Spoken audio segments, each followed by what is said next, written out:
ಬಹುಶಃ ನನಗೆ ಇರೋಂಥ ಮಾಹಿತಿ ಪ್ರಕಾರ ಇಲ್ಲ. ಆದರೆ ನನ್ನ ಏನು ಅಂದ್ರೆಗಿನ ರಾಹುಲ್ ಗಾಂಧಿಯವರು ನಮ್ಮ ಹಳ್ಳಿ ಭಾಷೆಗಳಲ್ಲಿ ಕೋಲ್ ಕೊಟ್ಟು ಹೊಡಿಸ್ಕೊಳೋದು ಅಂತಾರೆ ನೋಡ್ರಿ.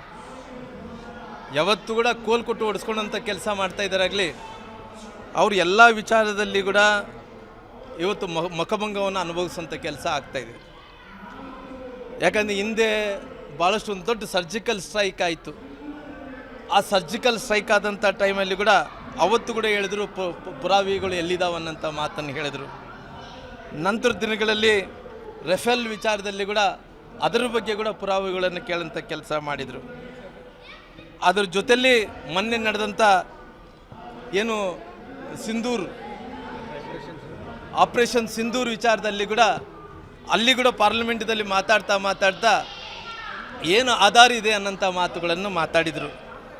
ಇವತ್ತು ಏನು ಮಾಡ್ತಾ ಇದ್ದಾರೆ ಅಂದ್ರಿಗಿನ ಒಂದು ಕಾನ್ಸ್ಟಿಟ್ಯೂಷನಲ್ ಒಂದು ಬಾಡಿ ಅದರ ಮೇಲೆ ಅಲಿಗೇಷನನ್ನು ಮಾಡ್ತಾ ಇದ್ದಾರೆ. ಇವತ್ತು ಆ ಕಾನ್ಸ್ಟಿಟ್ಯೂಷನ್ ಒಂದು ಬಾಡಿ ಮೇಲೆ ಏನು ಅಲಿಗೇಷನ್ ಮಾಡ್ತಾ ಇದ್ದಾರೋ ನಿಮಗೆ ಯಾವತ್ತಿದ್ರೂ ಕೂಡ ಪುರಾವೆಗಳು ಇಲ್ಲಾರ್ದಂತೆ ನೀವು ಕೇವಲ ಸುಮ್ಮನೆ ಮಾತಾಡಬೇಕು ಮಾತಾಡಬೇಕು ಅಂದರೆ ನಾನು ಕೇಳೋದೇನೆಂದರೆ ನೀವತ್ತು ಒಂದು ಕಾನ್ಸ್ಟಿಟ್ಯೂಷನ್ ಬಾಡಿ ಮೇಲೆ ಇವತ್ತು ನೀವೇನು ಅಲಿಗೇಷನ್ ಮಾಡ್ತಾ ಇದ್ದೀರೋ ಅಂದರೆ ನೀವು ಮೊನ್ನೆ ನಡೆದಂಥ ಚುನಾವಣೆಯಲ್ಲಿ 137 ಸ್ಥಾನಗಳೇನೋ ಗೆದ್ದಿರಲ್ಲ, ಅದು ಹಂಗದ್ರೆ ಅದು ಬೋಗಸ್ ಇದ್ದಂಗೆ ಅಲ್ಲ. ಇವತ್ತು ನೀವು ಎಲೆಕ್ಷನ್ ಕಮಿಷನ್ ಮೇಲೆ ಏನು ಅಲಿಗೇಷನ್ ಮಾಡ್ತಾ ಇದ್ದೀರೋ ಅದು ಯಾವುದೇ ರೀತಿಯಲ್ಲಿ ಸಾಕ್ಷ್ಯ ಆಧಾರ ಇಲ್ಲದಂಥ ಅಲಿಗೇಷನ್ಸ್ ಮಾಡ್ತಾ ಇದ್ದೀರಿ.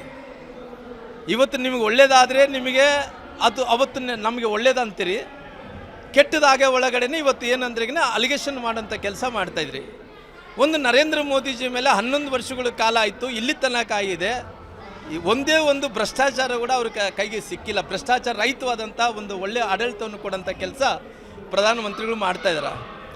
ಇವತ್ತು ಅವ್ರ ಮೇಲೆ ಹೆಂಗೆ ಆರೋಪಣೆ ಮಾಡಬೇಕು ಅನ್ನೋಂಥ ಕಾರಣದಿಂದ ಇವತ್ತು ಕರ್ನಾಟಕದಲ್ಲಿ ಲೋಕಸಭೆ ಚುನಾವಣೆಯಲ್ಲಿ ಏನು ಬೆಂಗಳೂರು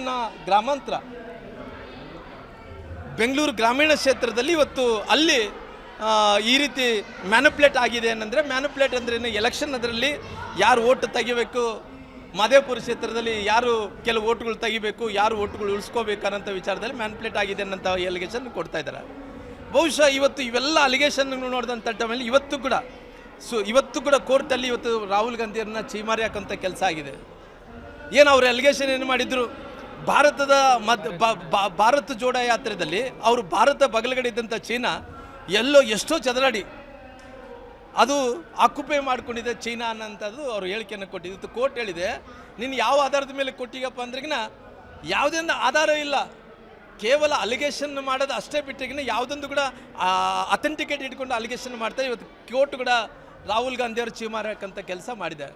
ನಾನು ಕೇಳ್ತೀನಿ, ಯಾವ ಪುರುಷಾರ್ಥಕ್ಕೋಸ್ಕರವಾಗಿ ಇವತ್ತು ನೀವು ಅಲಿಗೇಷನ್ ಮಾಡಿ ಪಾದಯಾತ್ರೆ ಮಾಡ್ತಾಯಿದ್ರಿ?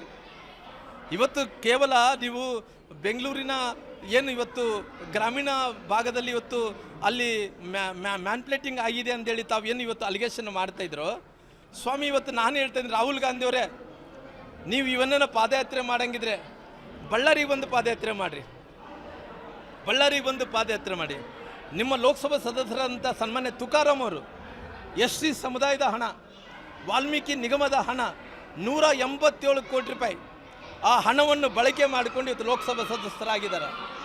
ಇವತ್ತು ತಾವು ಮಾಡಂಗಿದ್ರೆ ಪಾದಯಾತ್ರೆ ಮಾಡಂಗಿದ್ರಿಗಿನ ಇವತ್ತು ನೀವು ಬಳ್ಳಾರಿಯಲ್ಲಿ ಅದು ಬಳ್ಳಾರಿಯಲ್ಲಿ ಬಂದು ನೀವು ರಾಹುಲ್ ಗಾಂಧಿಯವರು ಜನರ ಕ್ಷಮೆ ಯಾಚನೆಯನ್ನು ಪಾದಯಾತ್ರೆ ಮಾಡೋಂಥ ಕೆಲಸ ಮಾಡಿ, ಪಾದಯಾತ್ರೆ ಮಾಡೋಂಥ ಕೆಲಸ ಮಾಡಿ.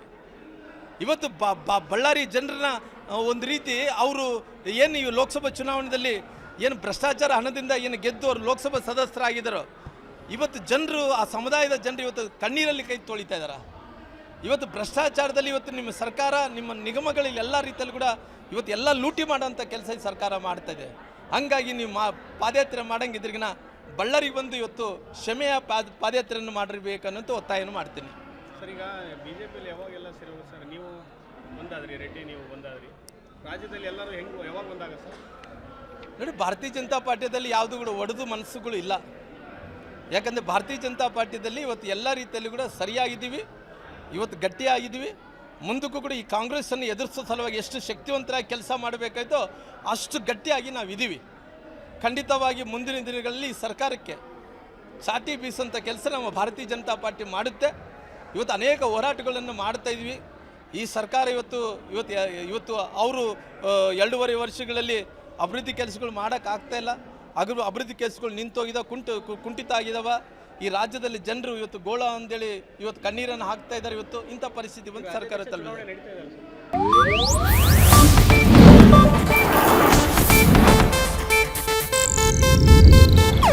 ಇದು ಏಷ್ಯಾನೆಟ್ ನ್ಯೂಸ್ ನೆಟ್ವರ್ಕ್ ಪ್ರಸ್ತುತಿ.